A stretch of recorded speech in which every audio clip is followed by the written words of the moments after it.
آئندہ صدی کے لیے ہمارے لیے ایک لائحہ عمل ہے، ایک عظیم الشان لائحہ عمل ہے، ایک ایسا خوبصورت چارٹر ہے بنی نوع انسان کے تعلقات کو امن اور صلح پر قائم کرنے کے لیے کہ اس سے زیادہ خوبصورت چارٹر کبھی دنیا میں کہیں نہیں لکھا گیا۔ فرماتے ہیں تم سب آدم سے ہو اور آدم مٹی کا پتلا تھا۔ مٹی کا پتلا کہنے میں عجز کی طرف اشارہ ہے، عجز کی تعلیم دی گئی ہے کہ تم بڑی بڑی ڈینگیں مارتے ہو، تھوڑی سی طاقتیں حاصل کر کے متکبر ہو جاتے ہو، تھوڑی سی دولت پا کر تم بے رحمی اختیار کرنے شروع کر دیتے ہو،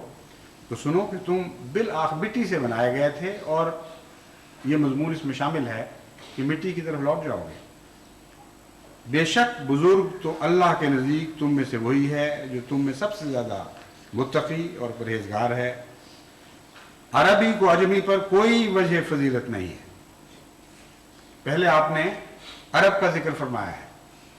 کیونکہ حضرت محمد مصطفیٰ صلی اللہ علیہ وسلم عربوں میں سے پیدا ہوئے تھے، اس لیے اگر کسی قوم کی فضیلت کا تصور جواز رکھ سکتا تھا تو عربوں کی فضیلت کا تصور ہے جو جواز رکھ سکتا تھا،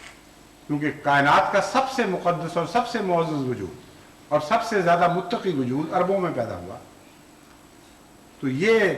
دعویٰ فرمانے کے بعد یہ فصاحت و بلاغت بھی دیکھی ہے حضور اکرم صلی اللہ علیہ وسلم کی کہ کتنے عظیم مقام، کتنی بلندیوں تک پہنچی ہوئی ہے۔ فرمایا تم میں سب سے زیادہ معزز شخص وہ ہے جو سب سے زیادہ پرہیزگار ہے، اور آپ دوسری جگہ فرما چکے ہیں کہ سب سے زیادہ پرہیزگار میں ہوں، سب سے زیادہ متقی میں ہوں۔ تو مان خیال آیا کہ اس عزت کا، اس اکرام کا تعلق عرب قوم سے نہ باندھ دیا جائے، اور یہ نہ شروع ہو جائے کہ عرب اپنی فضیلت اور اپنی برتری کا دعویٰ کرنے لگے کہ چونکہ دنیا کا سب سے معزز انسان ہم میں پیدا ہوا تھا اس لیے بحیثیت قوم ہم سب سے معزز ہیں۔ فرمایا عربی کو عجمی پر کوئی فضیلت نہیں مگر تقوی اور پرہیزگاری سے ہے۔ آج بھی اگر عرب متقی ہوگا تو وہ اس حد تک معزز ہوگا، اور اگر آج بھی کوئی عجمی متقی ہوگا تو اسی حد تک معزز ہوگا۔ اے لوگو میں نے تبلیغ کر دی ہے، اور اے اللہ تو بھی گواہ ہے کہ میں نے تبلیغ کر دی ہے۔ لوگو تم سے عنقریب اللہ تعالیٰ میری بابت سوال کرے گا تو تم کیا جواب دو گے؟ سبوں نے کہا ہم گواہی دیں گے کہ آپ نے ہم تک پیغام پہنچا دیا اور حق رسالت ادا فرما دیا، اور امت کو نصیحت کرنے میں کوئی فروگزاشت نہیں کی، اور تمام حجابات اٹھا دیے، امانت الہی کو ٹھیک ٹھاک طریقے سے ہم تک پہنچا دیا۔ اس پر آپ نے بڑے اطمینان سے فرمایا کہ اے اللہ گواہ ہو، اور اے اللہ گواہ ہے کہ یہ سب لوگ میری رسالت اور امانت کی گواہی دے رہے ہیں۔ بس اس سے زیادہ بہتر، اس سے زیادہ حسین،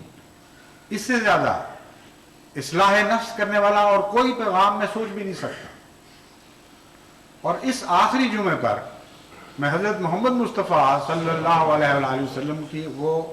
جماعت کی یہی نصیحت پہنچاتا ہوں، اور جس طرح آپ نے اس کے بعد فرمایا کہ اے وہ لوگوں جو حاضر ہو، اس پیغام کو ان لوگوں تک پہنچاتے چلے جاؤ جو غیر حاضر ہیں، اور وہ آگے پھر ان لوگوں تک پیغام پہنچاتے رہیں جو غیر حاضر ہیں۔ اس لیے وہ سب لوگ جو اس پیغام کو سنتے ہیں یا بعد میں پڑھیں گے یا سنیں گے، ان سب کو میں یہی نصیحت کرتا ہوں کہ اس پیغام کو آگے پہنچاتے چلے جائیں اور پھر پہنچاتے چلے جائیں، اپنی نسلوں میں پہنچاتے چلے جائیں اور اپنی نسلوں کو نصیحت کرتے چلے جائیں